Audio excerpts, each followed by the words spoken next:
2025 26শে November আমরা বেরিয়ে পড়েছিলাম কলেজ এক্সকারশন রাঁচির উদ্দেশ্যে। বাড়ি থেকে গিয়েছিলাম ঠাকুরপুকুর থেকে আমতলা টু হাওড়া গাড়ি করে। যখন গিয়ে পৌঁছালাম তখন ঘড়িতে বাজে 5:30। আমাদের ট্রেন ছাড়বে 9টায়। আমি আবার বরাবরই সবার আগে যেতে পছন্দ করি, যথারীতি সবার আগে গিয়ে তাই পৌঁছেছিলাম। আমাকে এগিয়ে দিতে গিয়েছিল আমার বাবা এবং তারপর 8:30টার সময় আমরা যথারীতি ট্রেনে উঠে পড়েছিলাম। রাতের খাবারটা আমাদের স্টেশনেই দিয়ে দিয়েছিল। রাতের খাবারে ছিল চিকেন বিরিয়ানি। আমার সাথে আছে রোজিদি এবং সারা ট্রিপে তোমরা যাকে সব থেকে বেশি আমার সাথে দেখতে পাবে সেটা হলো ওয়ান অ্যান্ড অনলি অনুশ্রী। কি ভাবলে খাই দাই করে ঘুমিয়ে পড়বো? হ্যাঁ, ঘুমাবো তো বটেই। দাঁড়াও, ম্যামদের সাথে একটু ছবি টবি তুলে এপাশ ওপাশ করতে করতে একটার পর একটা প্ল্যাটফর্ম ফেলে যখন একটু একটু করে রাঁচির দিকে এগিয়ে যাচ্ছি, হঠাৎ কাদের যেন শব্দ। আরে এই তো রীতিমতো আসর বসে গেছে। রাত তখন 1:15। দেখেছো, কারো চোখে ঘুম নেই। আরে কার ঘুম পায় বলো তো? জীবনে এই প্রথম আর হয়তো শেষ এই সব বন্ধুদের সাথে রাজ্যের বাইরে এত দূরে যাচ্ছে। একটাই তো জীবন, মন ভরে আনন্দ করতে হবে না? তাই ঘুমটুম ছেড়ে আমিও ওদের সাথে যোগ দিলাম। তারপর 1 ঘন্টা মতো ঘুমেই পলক খুলতেই দেখি ও মা, আমরা তো রাঁচি পৌঁছে গেছি। সকাল সকাল একটু গরম কিছু খাওয়ার ইচ্ছে হলো, তো দুজনে মিলে 2টো কফি নিয়ে খেতে খেতেই হাঁক এসে পড়লো, চলো এবার হোটেলের দিকে যাওয়া যাক। ব্যাগপত্র নিয়ে হোটেলে পৌঁছালাম সম্ভবত 8টা। তারপর খাই দাই সেরে দুপুরবেলা সাইট সিনে বেরিয়ে পড়লাম। প্রথমে গেলাম বেশ কিছুটা সিঁড়ি উঠে জগন্নাথ মন্দির। তারপর গাড়ি থেকে চোখে পড়লো বিশাল বড় একটা ড্যাম। এবার ওখান থেকে রওনা দিলাম দশম ফলসের দিকে। মোট গাড়ি ছিল 5টা, প্রত্যেক গাড়িতেই একজন করে ম্যাম ছিল। আমাদের সাথে ছিল আমাদের প্রিয়বর্তী। দুপাশ ঘেরা ধান ক্ষেত এবং আঁকা বাঁকা পথ দিয়ে আমরা পৌঁছে গেলাম দশম ফলস। এখানে আর কিছু বলার নেই, অপূর্ব সুন্দর দৃশ্য আর ঝর্ণা জলের শব্দই বুঝিয়ে দিচ্ছে জায়গাটা কতটা সুন্দর।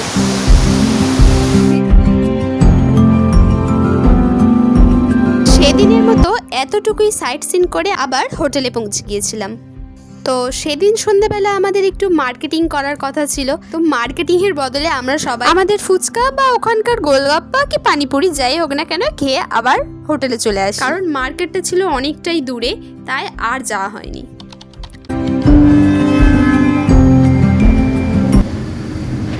এটা হলো রাঁচিতে আমাদের দ্বিতীয় দিন। আমরা সকাল সকাল এসে গিয়েছিলাম সীতা ফলস, যেটা জোনহা ফলসের খুবই কাছাকাছি। সুন্দর একটা জঙ্গলে ঘেরা ঝর্ণা। 200খানা সিঁড়ি পেরিয়ে আমরা এই ফলসটা দেখতে পাই। অনুশ্রী আর আমি লাফিয়ে লাফিয়ে ঝর্ণার অনেক কাছে তো চলে গিয়েছিলাম। এবার আসল মজাটা হবে উপর দিকে ওঠার সময়, অর্থাৎ ফেরার সময়। চলো দেখা যাক।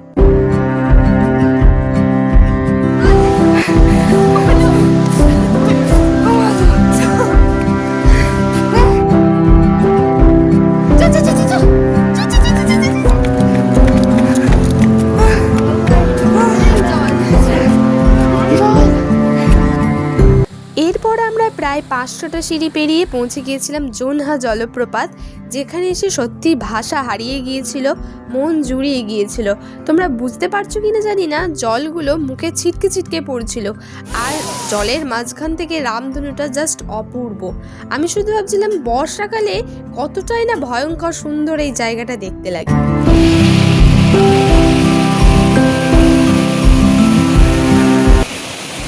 ফেরার দিকে তখনও প্রায় 300টা সিঁড়ি বাকি রয়েছে। হালকা একটা ট্রেকিং ফিল আসছিল, ওঠার ক্ষমতা প্রায় নেই বললেই চলে। কেউ পিছিয়ে পড়ছি, কেউ আবার একটু এগিয়ে যাচ্ছি। মাঝে মধ্যে দেয়ালে বিভিন্ন রকম ছবি দেখতে পাচ্ছি, তো ওখানে আমি তো একটা করে সেলফি তুলবই, দম নিতে পারি আর না পারি। এই হলো হুন্দ্র জলপ্রপাত। প্রায় 700টা সিঁড়ি ভেঙে এই জলপ্রপাতের দেখা পাই আমরা। তো মাঝে মধ্যেই চোখে পড়ছিল কাঠ, বাঁশ বা ওখানকার গাছপালা দিয়ে তৈরি করা নানা সুন্দর সুন্দর জিনিসপত্র। আমিও স্মৃতিস্বরূপ বেশ কয়েকটা নিলাম।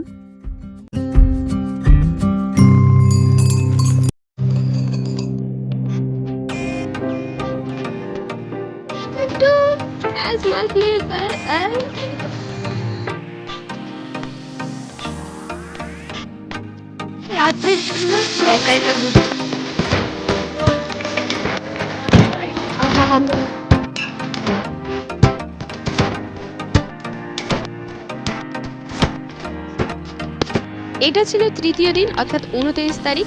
সেদিন আমরা ব্যাগপত্র সবকিছু গুছিয়ে রেখে বেরিয়ে পড়েছিলাম, কারণ সেদিনই রাত 10টায় আমাদের আবার ফেরার ট্রেন রয়েছে। সেদিন প্রথমে গিয়েছিলাম একটা পাহাড়ি মন্দির, ওখান থেকে বেরিয়ে পড়েছিলাম রক গার্ডেনের উদ্দেশ্যে।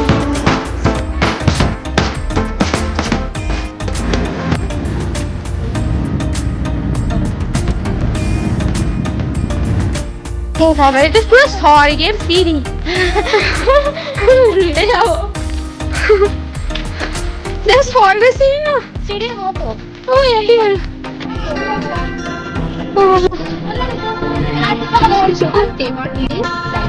অনুভব করে ছবি টবি তুলে বেরিয়ে পড়লাম এবার পট্রাটু ভ্যালির উদ্দেশ্যে। পাহাড়ের আঁকা বাঁকা পথ দিয়ে পৌঁছে গেলাম পট্রাটু ভ্যালি। দুপুরবেলা ওখানে লাঞ্চ সেরে চলে গিয়েছিলাম ওখানকার একটা পার্কে। সেখানে কোনো ছবি বা ভিডিও কিছুই নেই, কারণ চেয়েছিলাম পুরো জায়গাটাকে মন ভরে উপভোগ করতে। গল্পের একেবারে অন্তিম পর্বে প্রায় চলে এসেছি। এবার আমি কিছু মানুষের উদ্দেশ্যে থ্যাঙ্কস জানিয়ে ছোট করবো না, তাও অনেক অনেক থ্যাঙ্কস অনুশ্রী, এই কদিন আমাকে এত খেয়াল রাখা। এছাড়াও কবিতা দিয়ে, অঞ্জলি দিয়ে, প্রিয়া দিয়ে তোমাদেরও থ্যাঙ্কস জানাতে চাই, কারণ দ্বিতীয় দিন থেকে আমার শরীর প্রচন্ড খারাপ হয়ে গেছিল। ধন্যবাদ জানাবো বর্দি সহ সকল ম্যামদের, এছাড়াও যারা আমাদের গাইড করে নিয়ে গিয়েছিল। তো আর কি, সোজা ট্রেন বাস অটো করে বাড়ি পৌঁছে গেলাম। তো এখানেই গল্পটা শেষ করলাম। আবার দেখা হবে অন্য কোনো গল্পতে, অন্য কোনো ভিডিওতে।